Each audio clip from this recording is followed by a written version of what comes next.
Want to see something cute? Probably the cutest little crocodilian you've ever met in your life. By the way, guys, we're also going to be hanging out with Komodo dragons here.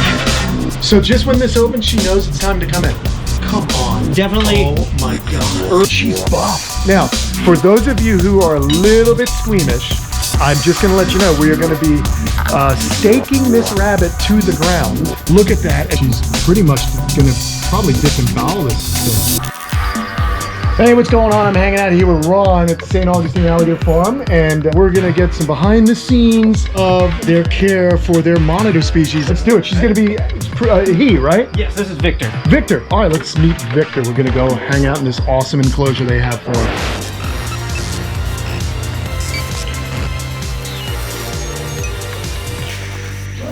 We sincerely thank all of you happy campers out there. Your support makes a real difference in our efforts here at Kamp Kenan. This week's special shout out goes to Kelly Murphy. Thank you for all you do and for loving reptiles. Hey, Victor. Oh, look at him. That's awesome. Okay, huh? So again, what's really cool, man, the first thing you notice when you're keeping a large species of monitor, space is so important. Okay. Target. Hey, Victor. You got better pay attention to that target. There it is. See, look at this, guys. They're actually using that red tape on the end of this. Explain to me a little bit about how you guys do that target training, man. So this started off just kind of him coming to the food on these hemostats. And I decided I didn't want him always coming to the hemostat, so I kind of paired this target with the hemostat and slowly kind of separated them. And over time, he realizes that this red color means it's food. So no way, that's awesome. Never want to wear red shoes in here, for sure. How long did it take you to get him to do that?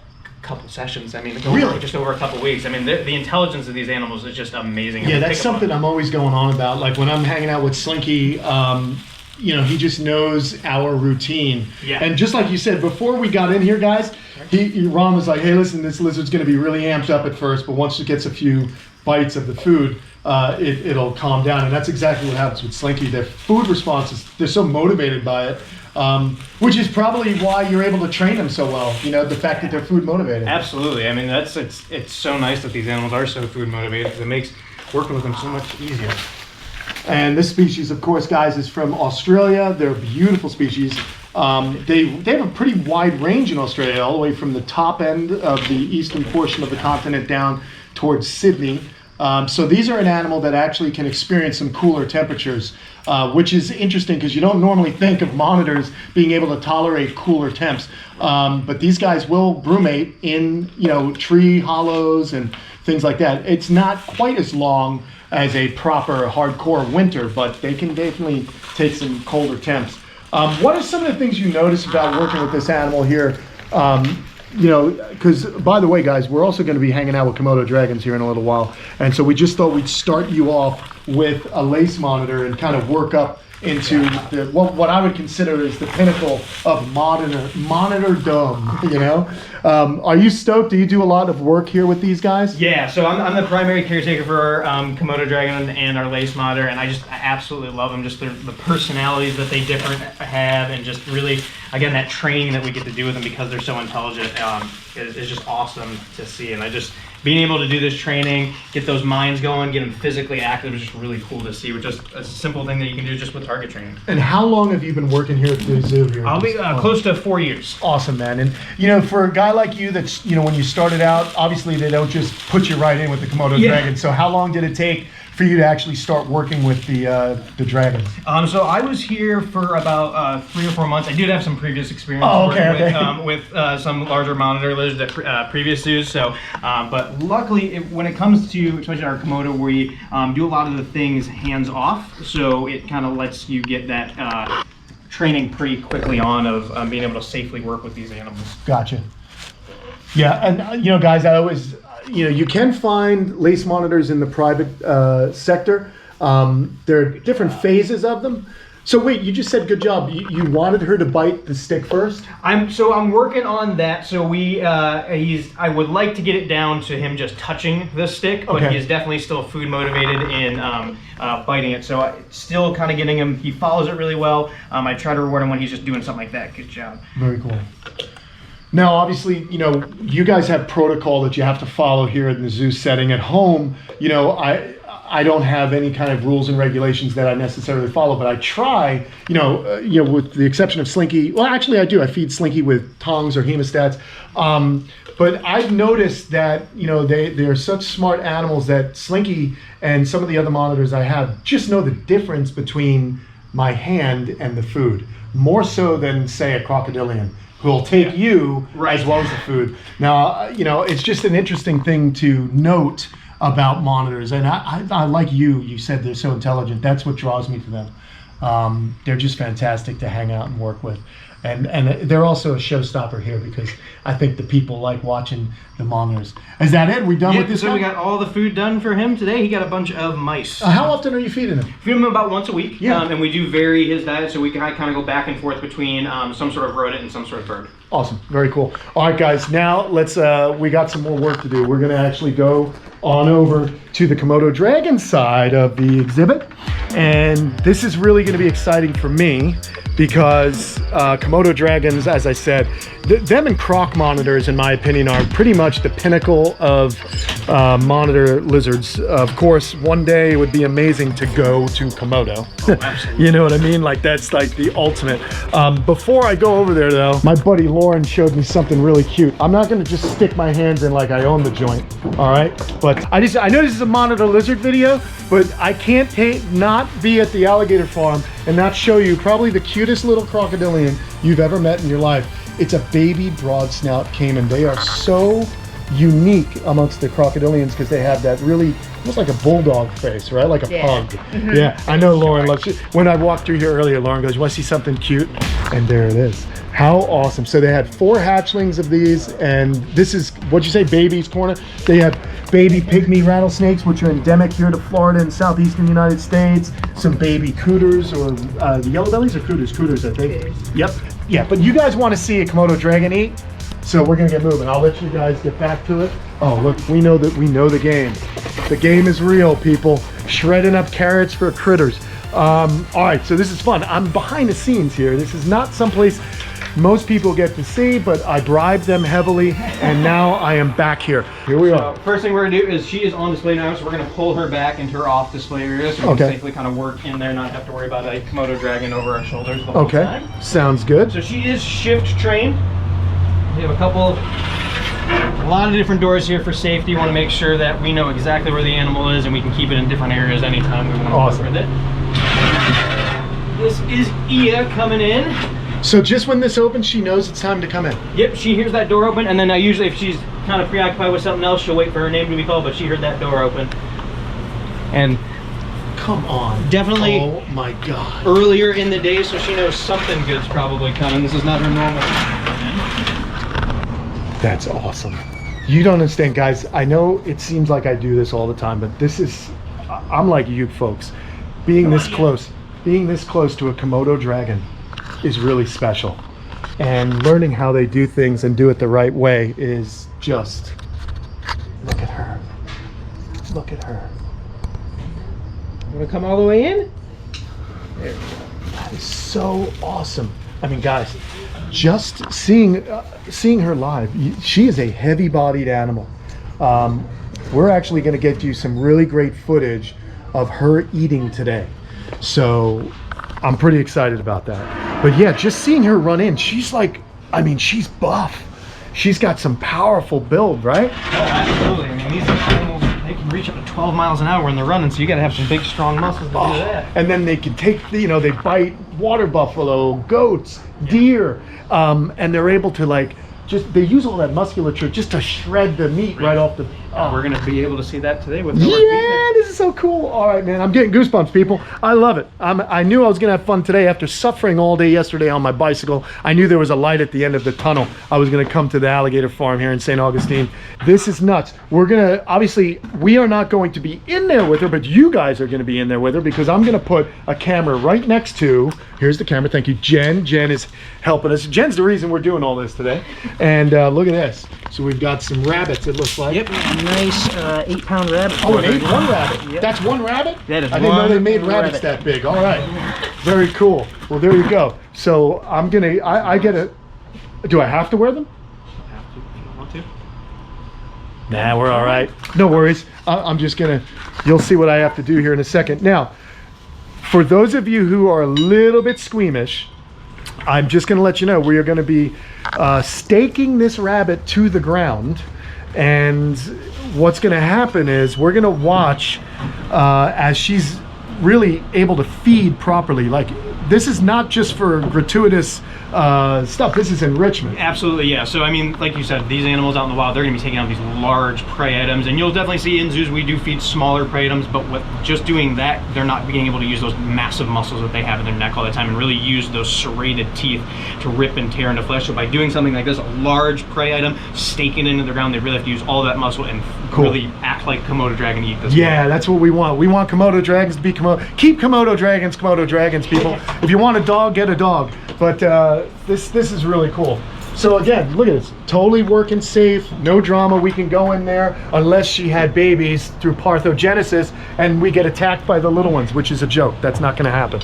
So let's go on in here. I don't have to worry about shutting the door, do I? No, not at all. Okay.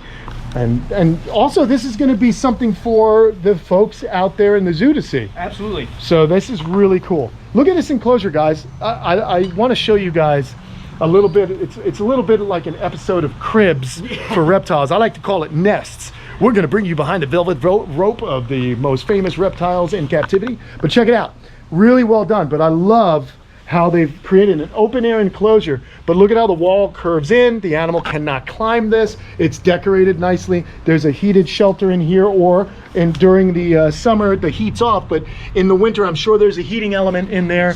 And then of course, nice Waxahachie grass, sunny area, huge log. This is a cool spot. Look, she can dig. Pretty cool, man. All right, so I'm gonna be doing some work, I guess. Yeah. So if you want to take, we like to kind of put something right here because we got these nice big windows. So you can just, this will just that'll be the stake right through the rabbit. We have this hook on here to keep it over top of the rabbit so she can't just cheat and pull it right off. Okay. So she really does have to kind of work through it. But yeah, if you just want to. So we want to do it right there. Yeah, we can do it. Yeah, because we got that these nice big windows here so everybody can see her being Komodo dragon. All right, this is so cool, guys. I really appreciate you allowing me to almost get I'm getting dirty. It's a little bit like dirty jobs today for me. So I'm pretty excited about that.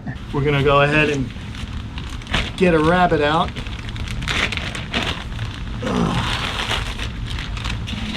All right. I'm filming over here too, Kenan. Very if you cool. want to look at this camera sometime. So. Oh wow, you do need this sledge. Yes. Yeah, you need the sledgehammer to kind of feed to get this going here. You can tell I don't do a lot of hammering. Can't say a lot of people have hammered many rabbits to the ground before. Strangely, I would like to recommend you put a point on the bottom of this thing at some point. It's not easy. This is, these poor people. These poor people have to watch me hammer a rabbit for the Komodo dragon. I mean, this is terrible. There's something feels wrong about this. You've done this before? Yeah. It works? Yeah. I've been doing it through 15-pound turkeys. I gotta do more. I gotta work out a little bit more.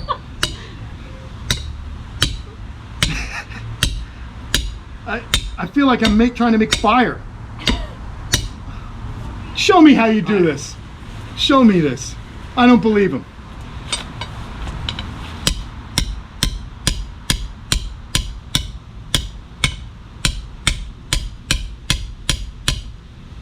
That's not going through at all, is it? If he did it on the first try, I would be pretty bummed out, dude. Yeah, it's not easy. You said you wanted to work today. Oh, I did want to work. I just, I wanted to work. This is awesome.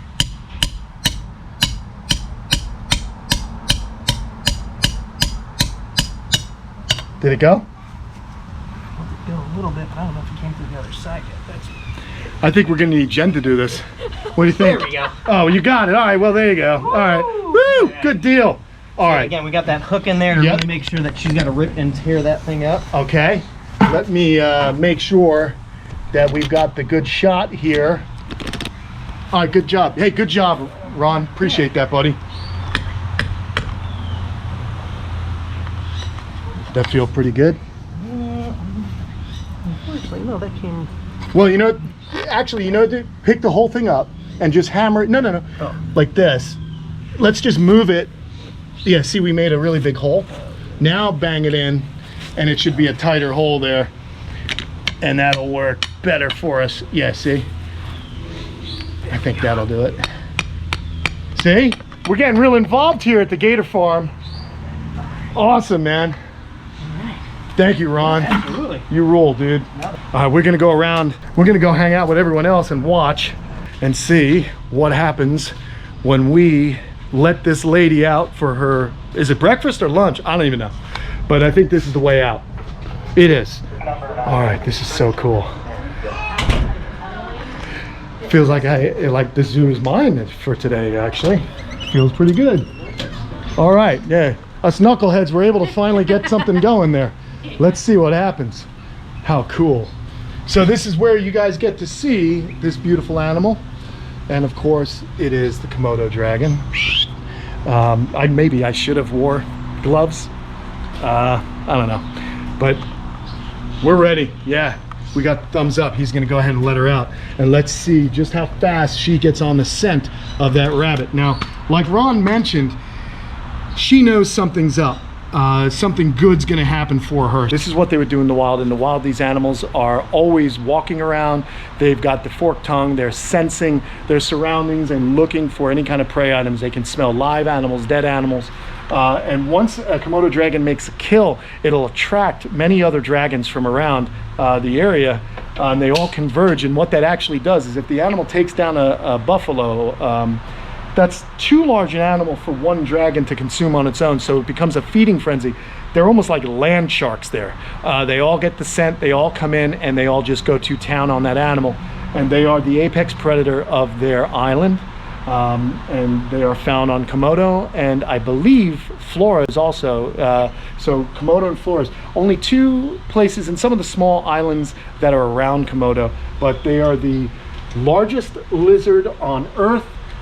There is a longer lizard, which is the crocodile monitor, but they're an arboreal species. They're not as heavy and as buff as the Komodo dragon. So think of the Komodo dragon as the weightlifters of the monitor world. But here we go. There she is. Oh, she's awesome. And there's the famous story at the LA Zoo. Sharon Stone, her husband, got an up-close and personal encounter with the Komodo dragon, but he was wearing white shoes and did not turn out well for him because that dragon actually got, look at that, and you can see the saliva on her. So she's got a lot of work to do. Look at this. That is awesome. Look at how she's just circling it. Is she gonna eat our camera? No. Fantastic. Is she gonna block the shot? Nope, that's all good. I don't mind. It all works. Ron, come on over here, man. Back. There it is. This is so cool, man. She's amazing. Yeah, we're really up close with a dragon. So she's gone for that midsection, and you can see, again, the musculature of her head, that back and forth is what's causing those teeth to kind of cut through all that fur. And look, not a problem. She's pretty much gonna probably disembowel this thing. Yeah, there's probably not gonna be much left of it by the end of the day at all. But how long will it usually take her to eat? Something like this, and probably, I mean, I would imagine at least within the hour and a half, she's gonna be done with it. Yeah. Wow, that's actually longer than I thought. I thought, I mean, well, that's not true. I feed whole chickens to Slinky, and it takes them a good amount of time. Yeah. But the other exciting thing about these guys is similar, not the same, but similar to a snake. Their jaws right here are pretty flexible. Yes. So they open up, and they can actually put a large amount of food in their stomachs. In fact, these animals will gorge themselves. Yeah, they can eat about 80% of their body weight in a feeding. In a feeding, yes. 80% of body. And how much does she weigh? She's about 35 pounds. 35 pounds. So that's pretty incredible. Look at this. That is amazing. And so, again, guys, what you think's disgusting is actually so important for these animals.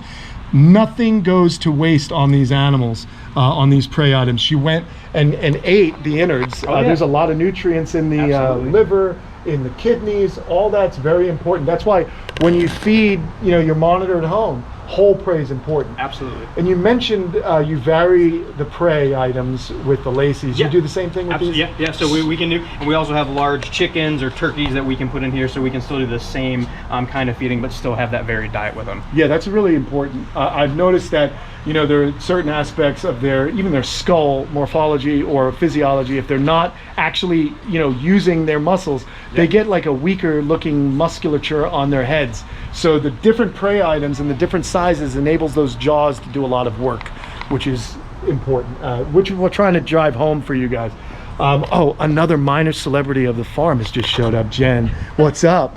We got to talk. Jen is actually an endurance athlete, and I'm trying to be one and failing miserably. So I'm going to talk to Jen a little bit about how not to blow up in lap 3 of my bike race. But anyway, we're having fun, man. This is so cool seeing her do her thing. Now, is it true that you guys may be getting a male soon?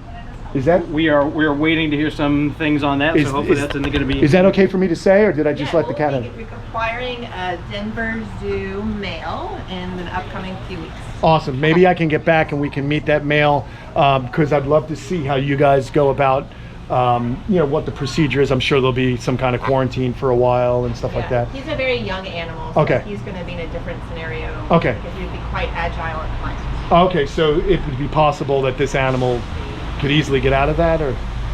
Correct. Okay, there you go. We don't want Komodo dragons running around St. Augustine. We like them right here at the farm.